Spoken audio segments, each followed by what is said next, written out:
Arya news देख रहे हैं आप। मैं हूं आपके साथ पल्लवी सिंह। समाजवादी पार्टी के प्रमुख अखिलेश यादव ने बेंगलुरु में होने जा रही विपक्ष की बैठक पर जानकारी देते हुए कहा कि मुझे खुशी है कि पटना के बाद बेंगलुरु में ये बैठक होने जा रही है और भारतीय जनता पार्टी को 2/3 जनता हराने जा रही है। उम्मीद है कि देश की जनता इस बार भाजपा को बुरी तरह हराकर भेजेगी। हमें पटना के बाद बैठक हो रही है और भाजपा को 2/3 जनता हराने जा रही है। 2/3 यहाँ पर हैं। मुझे उम्मीद है कि देश की जनता इस बार भारतीय जनता पार्टी को बुरी तरह हरा करके भेजेगी। और सबसे पहले मैं धन्यवाद दूंगा कर्नाटक की जनता को, जिन्होंने फैसला लेकर के भारतीय जनता पार्टी को हराया। और इसी तरह मुझे देश के कोने कोने से जानकारी मिल रही है कि भारतीय जनता पार्टी का सफाया होगा। और सफाया का यही कारण है कि उत्तर प्रदेश में वो पुरानी आदतों में पड़ गए हैं। जो पुरानी आदत है, किसी को तोड़ लेना, लालच देना, स्वार्थ क्या है, क्या स्वार्थ से कैसे लाभ लिया जा सकता है, उस दिशा में लगातार काम करना शुरू भारतीय जनता पार्टी ने।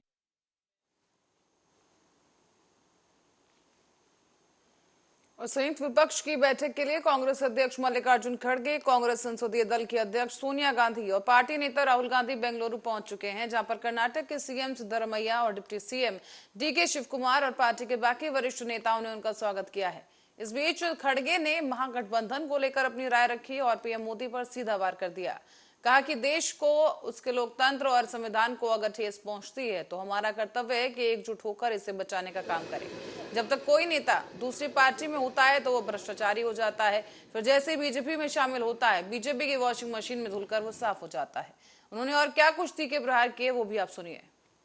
किसी एक व्यक्ति का प्रश्न नहीं है और कोई व्यक्ति महत्व नहीं होता देश के सामने। देश के डेमोक्रेसी को और देश के संविधान को अगर ठोस पहुंचती है तो हमारा कर्तव्य होता है कि हम एकजुट होकर जो लोग इस संविधान को बचाने वाले हैं और डेमोक्रेसी को बचाने के लिए एक होते हैं, तो हम इसमें मिलकर काम करेंगे। कोई व्यक्ति देश के सामने बड़ा नहीं हो सकता, वो हमारी ये है। और उनके सामने सिर्फ क्या है, तोड़फोड़ करने का ही है और वो तोड़फोड़ करते ही रहे हैं। और जब उनको मौका मिलता है, जो चुन के आते हैं उनको तोड़ते हैं और ये भी कहते हैं कि हमारी बड़ी पार्टी हो गई है, ये हो। भाई आपका अगर ठीक है पार्टी, फिर तोड़ते क्यों हो? चुने हुए लोगों को आप ले जाते हो। और उस यहाँ जब तक वो कांग्रेस में रहते, जब तक वो डीएमके में रहते, जब तक वो दूसरे हमारे पार्टियों में रहते, जब तक वो एनसीपी में रहते और या जेडीयू में रहते हैं, आरजेडी में रहते हैं और या टीएमसी में, और उस वक्त वो करप्ट रहते हैं। और आप जब बुला लेते हैं तो आपके वॉशिंग मशीन में आकर वो क्लीन हो जाते हैं। किसी एक व्यक्ति का प्रश्न नहीं है। मोदी साहब ने तो ये बोला था पार्लियामेंट में, सभी अपोजिशन को मैं अकेला ही भारी पड़ता है। जब अकेला ही भारी पड़ता है, फिर छोटे मोटे सबको लेके 30 क्यों गिन रहे? और 30 कौन से पार्टी है तो बताए, तो हम भी इलेक्शन कमीशन से लिस्ट मंगवाएंगे और बोलेंगे। अब हमारे पास जो 24-26 लोग जो भी आते हैं, वो हम पार्लियामेंट में भी रहते हैं, बाहर भी रहते हैं, मिलके भी रहते हैं। उनके 30 लोग कहाँ मिले थे मुझे तो मालूम। एक प्रेशर करने का एक टैक्टिस है, प्रेशराइज करके हमारे अपोजिशन पार्टी के लोगों को तोड़ने का। और खासकर जो डीएमके कांग्रेस की मैत्री है, वहाँ पर वो डरा के अलग अलग करने के लिए वो लोग कोशिश कर रहे हैं। लेकिन डीएमके भी डरने वाली नहीं है, कांग्रेस भी डरने वाली नहीं है, या हमारे साथ जो भी अलायंस पार्टनर्स है उनके ऊपर अगर कुछ भी अगर जोर जबरदस्ती हो गई तो उसके खिलाफ हम लड़ते रहेंगे। खबर आगरा से है, जो कि आपको बता दें कि एतमादपुर विकासखंड शराब का अड्डा बन चुका है, जहां पर एडीओ, एजी और बीडीओ समेत उनके ड्राइवर भी शराब की महफिल सजाते नजर आए। हाल ही में ये वीडियो वायरल हुआ है, जहां पर अधिकारियों को शराब का सेवन करते हुए साफ देखा जा सकता है। विकासखंड एतमादपुर का ये वीडियो बताया जा रहा है, जहां अधिकारी और कर्मचारी मिलकर खुलेआम शराब का सेवन कर रहे हैं। इस दौरान सीडीओ के कहने पर जिला कृषि अधिकारी ने इस मामले को संज्ञान में लिया है। वायरल वीडियो की जांच के बाद कड़ी कार्रवाई का आश्वासन दिया गया। जब कलर में तो मैंने हम आई जब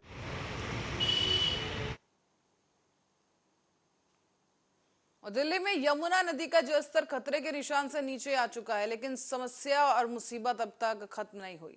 बता दें कि इसके बावजूद एक बार फिर से यमुना नदी का जलस्तर बढ़ने लगा है और इसकी वजह से उत्तर प्रदेश के आगरा और मथुरा के कुछ इलाकों में बाढ़ जैसे हालात बन गए हैं।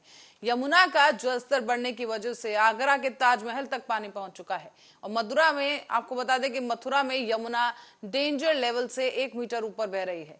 इसी के चलते नदी के आसपास के मंदिरों के कपाट बंद कर दिए गए। तो वहीं इस बीच करीब 52 कॉलोनियां ऐसी हैं जहां पर पानी भर चुका है। एनडीआरएफ की टीम ने हालांकि अभी तक 500 लोगों को सुरक्षित वहां से बाहर निकाला है और राहत शिविर तक उन्हें पहुंचाया गया है। इसी के अलावा अभी बहुत सारे लोग बाढ़ में फंसे होने की आशंका जताई जा रही है। ताजा तस्वीरें हम आपको दिखाते चलें और यहाँ आप गौर करने वाली बात यह है कि जो ताजमहल है उसके पास तक पानी पहुंच चुका है। आप देख सकते हैं कि यमुना का जलस्तर कितना ज्यादा बढ़ चुका है और अब ताजमहल तक में भी पानी का जो है खतरा मंडराने लगा है। इस बीच करीब 52 कॉलोनियां ऐसी बताई जा रही हैं जहां पर बाढ़ ग्रसित है वो कॉलोनियां और वहां से 500 लोगों को सुरक्षित बाहर निकाला जा चुका है, लेकिन अभी भी बड़ी तादाद में लोग वहां पर फंसे हुए हैं, जिनके लिए एनडीआरएफ की टीम तैनात की गई है। लगातार लोगों को वहां से बाहर निकालने का प्रयास जारी है।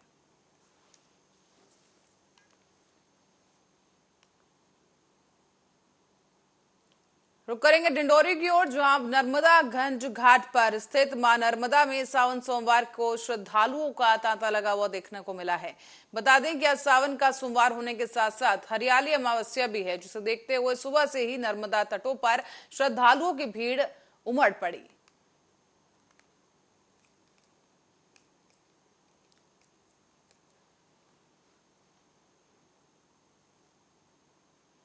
फिरोजाबाद में जिलाधिकारी डॉक्टर उज्जवल कुमार गुप्ता और वरिष्ठ पुलिस अधीक्षक आशीष तिवारी के द्वारा कांवड़ यात्रियों पर पुष्प वर्षा कर उनका स्वागत किया गया है।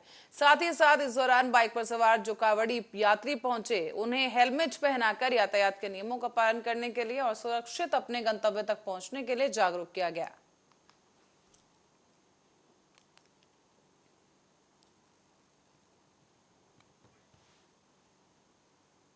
मुरादाबाद के बिलारी की ओर रुख करेंगे, जहां से खबर है कि सामुदायिक स्वास्थ्य केंद्र का नवनियुक्त सीएमओ ने औचक निरीक्षण किया है।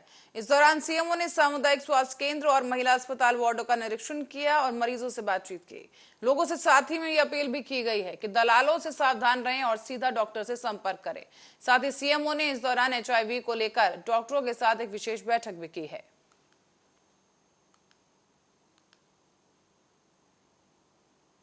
कुछ खास नहीं थी, लेकिन मेन पर्पस ये था कि उनको थोड़ा सा कम्युनिकेशन बताना था, चीज़ें कि कैसे सुधार किया जा सकता है, चीज़ों को, अपनी सेवाओं को कैसे सुधार किया जा सकता है। जैसे आज मातृ बच्चों का वो दिन है, तो उसमें जिस तरह से कैसे हम लोगों पेशेंट्स में अपना फेथ बनाएं, मेन पर्पस ये था कि डॉक्टर्स का कम्युनिकेशन मरीज के साथ अच्छा होना चाहिए। वो हमेशा डॉक्टर से कांटेक्ट करें, ना कि बिचौलियों से बात करें, जिससे कि प्राइवेट में जो डिलीवरीज हो रही हैं वो कम हो और सब लोग अस्पताल में आएँ और अस्पताल में अपनी फ्री में सेवा लें। और सोमवार को शहर के देवकली मंदिर में बोल बम हर हर महादेव जय शिव शंकर के उद्घोष और ढोल की ध्वनि के बीच सावन के दूसरे सोमवार पर शिव मंदिरों में श्रद्धालुओं का सैलाब देखने को मिला है। यहाँ पर बता दें आपको कि तड़के 4 बजे से ही देवकली मंदिर के पट खोल दिए गए और इसके बाद पूजा अर्चना को लेकर शिव भक्तों की लंबी लंबी कतारें देखने को मिली। यहाँ पर कई श्रद्धालु पहुंचे, जो कोई हाथ में जल लेकर पहुंचा तो कोई दूध लेकर पहुंचा। कई श्रद्धालु बेलपत्र, दूध और जल साथ में लेकर आए और भगवान शिव का जल अभिषेक करते नजर आए। इस बीच पार्किंग को लेकर भी खास व्यवस्था देखने को मिली है।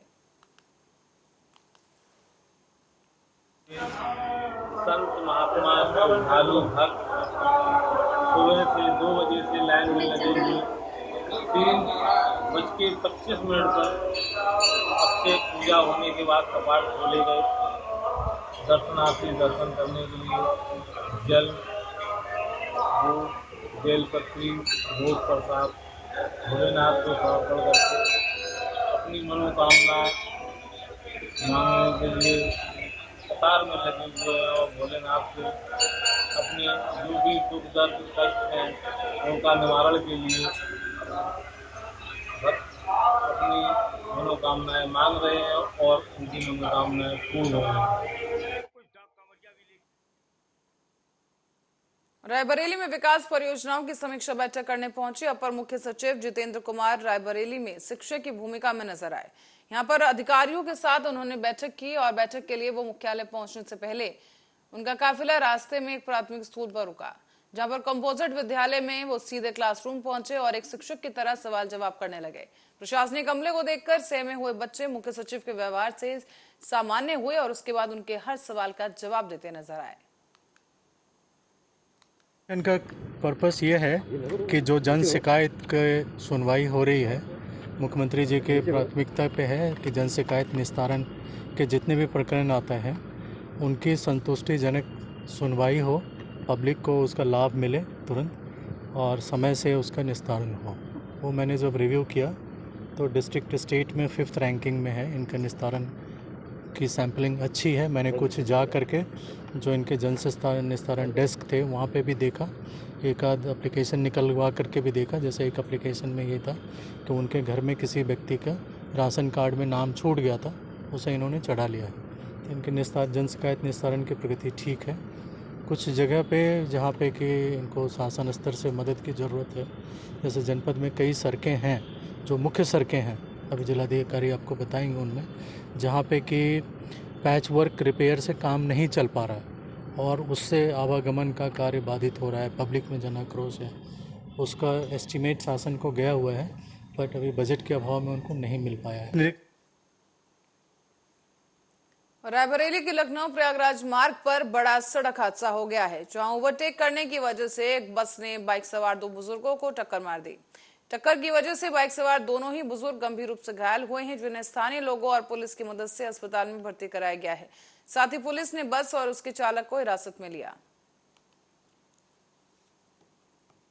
बालाजी होटल के सामने ये लोग अपने साइड से जा रहे थे, बस वाला ओवरटेक किया, उसमें टकरा के गिर गए। ड्राइवर को चोट आ गया, जो पीछे बैठा आगे चला रहा था, पीछे वाले को मुक्का मार चोट है। काहे से थे? 2 पहिया थे। 2 पहिया की ये कौन है, जानते हैं उनको? नहीं, हम कोई नहीं जानते। ये मुंशी है हमारे यहाँ, गाड़ी काम कराते, बाकी ये ड्राइवर उनका।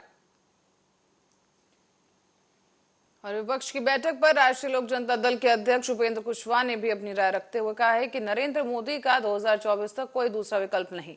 जनता के सामने जब एक ठोस एजेंडा लेकर बात न की जाए तब तक कहां से कोई विकल्प दिखेगा। शामिल हो रहे हैं कि नहीं हो रहे, यही तो हमने कहा कि अब आपके हर सवाल का जवाब या फिर हम क्या करने वाले हैं नहीं करने वाले हैं, इसका खुलासा हमेशा समय से पहले किया जाए, इसकी कोई आवश्यकता तो है नहीं। भैया हमने तो कहा है कि नरेंद्र मोदी जी का कोई विकल्प 2024 तक तो नहीं है, क्योंकि उनके मुकाबले जो लोग हैं, पहलवान के खिलाफ दूसरा पहलवान अगर थोड़ा भी उस मुकाबला में दिखे तो कोई उम्मीद कर सकता है कि लड़ाई हो सकती है, लेकिन बहुत इतना का अंतर है कि कहीं कोई लड़ाई की स्थिति बनने ही नहीं वाली है। तो ऐसी परिस्थिति में चैलेंज जब नहीं है मोदी जी के समक्ष। और सांसद संजय राउत ने विपक्षी एकता पर अपनी प्रतिक्रिया दी। उनका ये कहना है कि ये बैठक विपक्ष की बैठक नहीं है, बल्कि इस देश में जो तानाशाही चल रही है उसके खिलाफ जो लोग देश को आगे लेकर जाना चाहते हैं, ऐसे प्रमुख राजनीतिक दलों की बैठक है। बैठक में सीट बंटवारे पर भी चर्चा होने के आसार हैं, जो भी फ्रंट बनेगा उसका नाम क्या होगा उस पर भी चर्चा की जाएगी। साथ ही पवार साहब आज नहीं आएंगे, लेकिन बताया गया है कि कल सुबह बैठक में जरूर शामिल होंगे। पटना समिट के बाद बेंगलुरु समिट और अपोजिशन की बैठक में नहीं मानता।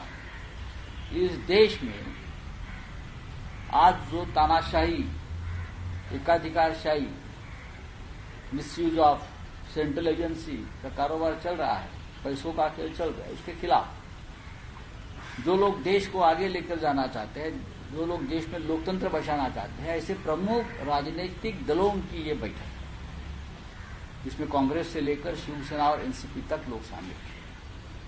आज बैठक शुरू होगी और कल तक चलेगी। 2 सत्र में यह बैठक चलेगी। आज सोनिया गांधी जी, मैडम सोनिया गांधी जी ने डिनर भी रखा है, आज भी बैठक में चर्चा होगी और एजेंडा भी सर्कुलेट हुआ है, खास करके सीट शेयरिंग का फॉर्मूला कैसा हो सकता है। दूसरी बात है, ये जो फ्रंट बनेगा उसका एक प्यारा सा नाम हम क्या दे सकते, उसके ऊपर चर्चा होगी। और तीसरी बात है, कॉमन एजेंडा क्या होगा, प्रोग्राम क्या होगा, ये भी बात हो सकती है। सर, शरद पवार जी आज की बैठक में नहीं आ रहे, वो सीधा देखिए, पवार साहब आज नहीं आएंगे, लेकिन कल सुबह वो बेंगलुरु पहुंच रहे हैं। मेरी उनसे कुछ बातचीत हो गई, बातचीत में उसने कहा कि आज मुझे पहुंचना मुश्किल है, क्योंकि उनकी भी पार्टी थोड़ी संकट में। आज यदि महाराष्ट्र में विधानसभा का अधिवेशन आज से सत्र शुरू हो रहा है, तो उनकी पार्टी को उनकी आज जरूरत है मुंबई में। और पंजाब में आम आदमी पार्टी की सरकार आने से पहले नशे को लेकर तमाम दावे किए गए थे, लेकिन अब बताया जा रहा है कि हर गली मोहल्लों में आम नशा बिकने लगा है। इस कारण से लोगों को काफी परेशानी हो रही है। बताया जा रहा है कि आए दिन सुनसान जगहों पर नशे के कारण नौजवानों के शव मिल रहे हैं।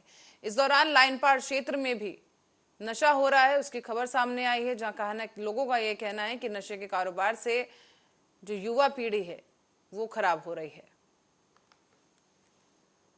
ਅਸੀਂ ਤਕਰੀਬਨ 35 ਸਾਲ ਤੋਂ ਇਹਨਾਂ ਦੇ ਨਾਲ, ਜਦੋਂ ਪਹਿਲਾਂ ਇਹ ਅਕਾਲੀ ਦਲ ਸੀ ਉਦੋਂ ਅਕਾਲੀ ਦਲ ਦੇ ਝੰਡੇ ਚੱਕ ਕੇ ਅਸੀਂ ਨਾਲ ਤੁਰੇ ਇਹਨਾਂ ਦੀ। ਜਦੋਂ ਇਹ ਕਾਂਗਰਸ 'ਚ ਜਾਵੜੇ, ਅਸੀਂ ਕਾਂਗਰਸ 'ਚ ਜਿਨ੍ਹਾਂ ਨੂੰ ਇਹਨਾਂ ਨੇ ਜੇ ਕਹਿੰਦਾ ਕੁੱਤੇ ਨੂੰ ਗੋਲ ਪਾ ਦਿਓ, ਅਸੀਂ ਉਹਨੂੰ ਪਾਉਣੀ, ਇਹਨਾਂ ਦੇ ਮਗਰ ਲੱਗ ਕੇ। ਹੁਣ ਇਹ ਆਪ ਚਲੇ ਗਏ, ਅਸੀਂ ਆਪ 'ਚ ਇਹਨਾਂ ਦੀ ਸਪੋਰਟ ਕੀਤੀ। ਹੁਣ ਪਹਿਲਾਂ ਕੀ ਸੀ, ਸਾਡੇ ਸਾਹਮਣੇ ਇੱਧਰਲੇ ਪਾਸੇ ਤੁਸੀਂ ਦੇਖੋ, ਪਹਿਲਾਂ ਇੱਥੇ ਚਿੱਟਾ ਵਿਕਦਾ ਸੀ, ਲੋਕ ਲਾਈ ਜਾਂਦੇ, ਸਾਨੂੰ ਕੋਈ ਇਤਰਾਜ਼ ਨਹੀਂ ਸੀ ਇਸ ਚੀਜ਼ ਦਾ। ਕੱਲ ਹੁਣ 5-4 ਦਿਨਾਂ ਦੇ ਵਿੱਚੋਂ ਗਲੀ ਦੇ ਵਿੱਚ ਜਾ ਕੇ ਵੀ ਮੁੰਡੇ ਨਸ਼ਾ ਲਾਉਂਦੇ ਆ। ਉਸ ਵਿਰੋਧ ਦੇ ਵਿੱਚ ਕੱਲ ਬੁੜੀਆਂ ਸਾਡੇ ਕੋਲੇ ਘਰੇ ਗਈਆਂ, ਕਹਿੰਦੇ ਵੀਰੇ ਤੁਸੀਂ ਉਦੋਂ ਵੋਟਾਂ ਵੇਲੇ ਕਹਿੰਦੇ ਸੀ ਨਾਲ ਚੱਲੋ ਨਾਲ ਚੱਲੋ, ਹੁਣ ਕਿਉਂ ਨਹੀਂ ਤੁਰਦੇ? ਜਦੋਂ ਅਸੀਂ ਇਹਨਾਂ ਦੇ ਨਾਲ ਆਏ, ਅੰਦਰ ਆ ਕੇ ਗੱਲ ਕੀਤੀ, ਇਹ ਕਹਿਣ ਲੱਗੇ ਸਾਨੂੰ ਉਹਨਾਂ ਦਾ ਨਾਮ ਦੱਸੋ, ਸਾਨੂੰ ਫੜ ਕੇ ਦਿਓ। ਅਸੀਂ ਆਖਿਆ ਅੰਕਲ ਅਸੀਂ ਇਹਨਾਂ ਨਾਲ ਕਿਵੇਂ ਵਿਰੋਧ ਪਾ ਲਈਏ, ਵੀ ਨਾਮ ਲੈ ਕੇ ਦਿਓ, ਸਾਡੇ ਕੱਲ ਨੂੰ ਜਵਾਕਾਂ ਦੇ ਸੱਟਾਂ ਮਾਰਨਗੇ। ਫਿਰ ਮੈਨੂੰ ਇਹਨਾਂ ਦੀ ਕਹਿਣ ਦਾ ਬੋਲਦੇ ਆ, ਮੈਨੂੰ ਕਹਿੰਦੇ ਤੂੰ ਅੱਧ ਭਾਪੀ ਕੇ ਸਾਡੇ ਤੇ ਖਰੀ ਕਰਨ ਆ ਗਿਆ ਮੇਰੇ ਤੇ। ਮੈਂ ਇਹਨਾਂ ਨੂੰ ਆਖਿਆ ਜੀ ਜੇ ਮੇਰੀ ਪੀਤੀ ਹੈ ਤੁਸੀਂ ਮੇਰਾ ਮੈਡੀਕਲ ਕਰਾਓ, ਤੁਸੀਂ ਸ਼ਹਿਰ ਦੇ ਵਿਧਾਇਕ ਹੋ, ਮੈਨੂੰ ਨਾਲ ਲੈ ਕੇ ਚਲੋ, ਮੈਡੀਕਲ ਮੇਰਾ ਕਰਵਾਓ, ਤੇ ਜੇ ਮੇਰੀ ਪੀਤੀ ਹੋਈ ਮੇਰੇ ਚਪੇੜੇ ਮਾਰ ਕੇ ਗਲੀ ਦੇ ਵਿੱਚ ਕੱਢੋ। ਪਰ ਕਹਿਣ ਦਾ ਮਤਲਬ ਇਹਨਾਂ ਨੂੰ ਇਹ ਗੱਲ ਬੋਲਣੀ ਬਹੁਤ, ਕਹਿਣ ਦਾ ਮਤਲਬ ਮੇਰੀ ਗਲੀ ਵਿੱਚ ਇੰਨੀ ਨਜਾਇਜ਼ ਬੇਇੱਜ਼ਤੀ ਹੋਈ ਹੈ ਵੀ ਜੇ ਮੈਨੂੰ ਲੋਕ ਸਾਰੇ ਗਲੀ ਵਾਲੇ ਇੱਕ ਪਾਸੇ ਮੈਨੂੰ ਇਹਨਾਂ ਦਾ ਚਮਚਾ ਕਹਿੰਦੇ ਹੁੰਦੇ ਸੀਗੇ, ਕਹਿੰਦੇ ਸੀ ਸਾਰੀ ਗਲੀ ਵਾਲੇ ਮੈਨੂੰ ਚਮਚਾ ਕਹਿੰਦੇ, ਸਾਰੀ ਗਲੀ ਇੱਕ ਪਾਸੇ। ਪਰ ਜਦੋਂ ਰਾਤੀ ਮੈਂ ਗਿਆ, ਮੈਨੂੰ ਇਹ ਗਲੀ ਵਾਲੇ ਸਾਰੇ ਫੇਰ ਮੈਨੂੰ ਕਹਿਣ ਲੱਗੇ ਵੀ ਹੁਣ ਤੂੰ ਬੇਇੱਜ਼ਤੀ ਕਰਾ ਲਈ, ਹੁਣ ਤੂੰ ਸਾਡੇ ਨਾਲ ਰਲਣਾ ਹੈ, ਵੀ ਸਾਡੇ ਨਾਲ ਤੁਰਦਾ ਹੈਗਾ ਗਲੀ ਵਾਸਤੇ ਕਿ ਨਹੀਂ। ਤੇ ਫਿਰ ਸਾਨੂੰ ਹਾਰ ਕੇ ਇਹ ਧਰਨਾ ਲਾਉਣਾ ਪਿਆ। ਇਹ ਰੂਪ ਜਿਹੜਾ ਇਹਨਾਂ ਦਾ ਮੈਂ ਰਾਤ ਦੇਖਿਆ, ਮੈਂ 40-44 ਸਾਲ ਦੀ ਮੇਰੀ ਉਮਰ ਹੋ ਗਈ, ਮੈਂ ਇਹ ਰੂਪ ਕਦੇ ਨਹੀਂ ਦੇਖਿਆ ਸੀਗਾ ਜੀ। ਜੋ ਰਾਤ ਇਹ ਨਹੀਂ ਪਤਾ ਇਹਨਾਂ ਨੂੰ ਕਿਸੇ ਹੋਰ ਤੇ ਗੁੱਸਾ ਸੀ, ਸਾਡੇ ਗਲੀ ਵਾਲਿਆਂ ਤੇ ਕੱਢਤਾ ਜਾਂ ਮੇਰੇ ਤੇ ਕੱਢਤਾ, ਇਹ ਚੀਜ਼ ਦਾ ਮੈਨੂੰ ਨਹੀਂ ਪਤਾ। ਪਰ ਮੈਂ ਬਹੁਤ ਰਿਸਪੈਕਟ, ਕਿਉਂਕਿ ਮਾੜੇ ਬੰਦੇ ਨਾਲ ਅਸੀਂ ਕਦੇ ਨਹੀਂ ਤੁਰਦੇ। ਅਸੀਂ ਇਹਨਾਂ ਨੂੰ ਪ੍ਰਦਰਸ਼ਨ ਇਹ ਕਰਦੇ, ਸਾਡੇ ਪੜੋਸੀ ਨੇ ਐਮਐਲਏ, ਸਾਡੀ ਕੋਈ ਗੱਲ ਨਹੀਂ ਸੁਣਦੇ। ਅਸੀਂ 1 ਨੰਬਰ 'ਚ, ਇਹ ਬਾਹਰਲੇ ਪਾਸੇ ਸਾਡੇ ਤੋਂ 15-15 ਸਾਲ ਦੇ ਜਵਾਕ ਚਿੱਟਾ ਖਾਣ ਲਾਤਾ ਇਹਨਾਂ ਨੂੰ। 20-20 ਸਾਲ ਦੇ ਤਾਂ ਮਰਦੇ ਹੀ ਪਏ ਆ, ਉਹਨਾਂ ਤਾਂ ਪਤਾ ਹੀ ਨਹੀਂ ਕਿੰਨਾ ਜ਼ਿਆਦਾ ਖਾਂਦੇ ਆ ਕਿ ਘੱਟ ਖਾਂਦੇ ਆ, ਉਹ ਤਾਂ ਬਚਦੇ ਹੀ ਕੋਈ ਨਹੀਂ। ਉਸ ਤੋਂ ਬਾਅਦ ਜਿਹੜੇ ਘਰਾਂ 'ਚ ਘੁਸਦੇ ਆ ਚਿੱਟਾ ਖਰੀਦਣ ਵਾਸਤੇ, ਕਦੇ ਭਾਂਡੇ ਵੇਚਦੇ ਆ, ਹੋਰ ਤਾਂ ਹੋਰ ਸਾਡੇ ਘਰੇ ਚੋਰੀ ਵੀ ਹੋਈ ਹੈ, ਸਾਡੇ ਪਿਛਲਿਆਂ ਦੇ ਚੋਰੀ ਹੋਈ, ਪਰਲੀ 2 ਨੰਬਰ ਗਲੀ 'ਚ ਚੋਰੀ ਹੋਈ ਹੈ। ਐਮਐਲਏ ਸਾਹਿਬ ਸੁੱਤੇ ਪਏ ਨੇ। ਇਸ ਏਰੀਆ 'ਚ ਕੌਣ ਚਿੱਟਾ ਵੇਚਦਾ, ਤੁਹਾਨੂੰ ਪਤਾ ਕੁਛ ਇਸ ਬਾਰੇ? ਇੰਨਾ ਤਾਂ ਪਤਾ ਹੋਵੇ ਤਾਂ ਫੜ ਲਈਏ ਵੀਰੇ, ਜਿਹੜਾ ਚਿੱਟਾ ਵੇਚਦਾ। ਪਰ ਐਮਐਲਏ ਸਾਹਿਬ ਤਾਂ ਸਾਡੇ ਗੱਲ ਦੀ ਗੌਰ ਕਰ ਸਕਦੇ ਆ, ਪੁੱਛ ਸਕਦੇ ਆ ਵੀ ਗਰੀਬ ਬੰਦੇ ਕਿਉਂ ਕਿਸ ਗੱਲ ਤੋਂ ਦੁਖੀ ਨੇ। ਤੁਸੀਂ ਕਦੇ ਆਏ ਹੋ ਐਮਐਲਏ ਸਾਹਿਬ ਕੋਲ? ਪਹਿਲਾਂ ਅਸੀਂ ਆਏ ਸੀ 4 ਦਿਨ ਪਹਿਲਾਂ ਆਏ ਸੀ, ਕਹਿੰਦੇ ਹਾਲੇ ਉਹ 10 ਵਜੇ ਆਣਗੇ, 11 ਵਜੇ ਆਣਗੇ। ਅੱਗੇ ਗਏ ਪੁਲਿਸ ਵਾਲਿਆਂ ਨੇ ਗੱਲ ਨਹੀਂ ਸੁਣੀ ਸਾਡੀ। ਨਹੀਂ, ਇਹ ਕਹਿੰਦੇ ਸੀਗੇ ਕਿ ਆਮ ਲੋਕਾਂ ਦੇ ਅਸੀਂ ਵਿੱਚ ਰਵਾਂਗੇ, ਲੋਕਾਂ ਦੀ ਗੱਲ ਸੁਣਾਂਗੇ। ਆਮ ਚ ਹੀ ਬੈਠੇ ਆ, ਸਾਡੇ ਬਣਾਏ ਹੋਏ ਖਾਸ ਹੋਏ ਆ ਇਹ, ਅਸੀਂ ਤਾਂ ਆਮ ਹੀ ਆ। मिर्जापुर में विंध्याचल थाना क्षेत्र के अखौड़ी गांव के पास एक बोलेरो और ट्रैक्टर की टक्कर हो गई। इस दौरान हादसे में 20 महिला श्रमिक घायल हो गई हैं। बताया जा रहा है कि यह हादसा एक निजी कॉलेज के पास हुआ, जब ट्रैक्टर ट्रॉली में टक्कर मारने के बाद बोलेरो गाड़ी पलट गई। अभी तक जहां तक हमें सुनाई दे रहा है 20 लोग का एक्सीडेंट हुआ है, मास कैजुअलिटी हुई है। वहां से अभी 7 लोग आए हैं, कुछ 4-5 लोग थे, सॉफ्ट टिश्यू इंजरी थी, वो घर जा चुके हैं, 3-4 लोग भर्ती हैं। अभी सबका इलाज चल रहा है, फर्स्ट एड और प्लास्टर कुछ मरीजों को लग रहा है, कुछ को स्टिचेज हो रहे हैं और एडमिट हो रहे हैं कंसर्निंग डिपार्टमेंट में। तो क्या है, कहाँ कहाँ चोटें आई हैं? एक मरीज है, महिला है, जिनके हाथ में फोर आर्म पे और आर्म पे चोट आई है और कुछ के हिप पे चोट है और कुछ पे बॉडी पे स्क्रैचेज हैं। हमने गया रहे धान लगाने छनवर में, अपोड़ी से आ रहे हैं, चार चक्का मार दिए और गाड़ी का ट्रैक्टर बैठ गई से। अब हमने कुल ही धक्का लग गया, क्यों के हाथ टूट गया, क्यों के हाथ में चोट लगा है, क्यों बेहोश है, क्यों के सीना लगा है। कितने लोग हैं? कुल 25-30 है, औरत और लड़की लोग, सभी को चोट लगा है? सब। गोरखपुर के कोतवाली थाना क्षेत्र में बदमाशों ने एक युवक को गोली मारने का प्रयास किया है, लेकिन बताया जा रहा है कि बीच बचाव में दूसरे युवक को गोली लग गई, जिससे वो युवक गंभीर रूप से घायल हुआ है। इसके बाद उसे तुरंत इलाज के लिए मेडिकल रेफर कर दिया गया। बताया ये जा रहा है कि कुछ साल पहले किसी बात को लेकर युवक का उन लड़कों से विवाद हुआ था, जिसके बाद बदमाशों ने युवक को मारने का प्रयास किया, लेकिन बीच बचाव में आए दूसरे युवक को गोली लग गई, जिससे उसकी हालत गंभीर बनी हुई है। इसमें अभी तक ये जानकारी मिली है कि दो पक्षों में कोई आपसी विवाद था, पुरानी रंजिश थी, जिसको लेकर यहाँ पे आपस में विवाद हो रहा था। उसी वाद विवाद में दोनों पक्षों में कहासुनी बढ़ गई, जिसकी वजह से एक पर्सन ने वहाँ पे बंदूक निकाल ली, अपनी पिस्टल निकाल ली, जिसकी अभी तक जानकारी है कि पिस्टल से गोली चली थी, वो तीसरे पर्सन को लग गई जो विवाद में शामिल नहीं था। इस खबर के साथ ही बुलेटिन में फिलहाल के लिए इतना ही। आप देखते रहिए आर्या न्यूज।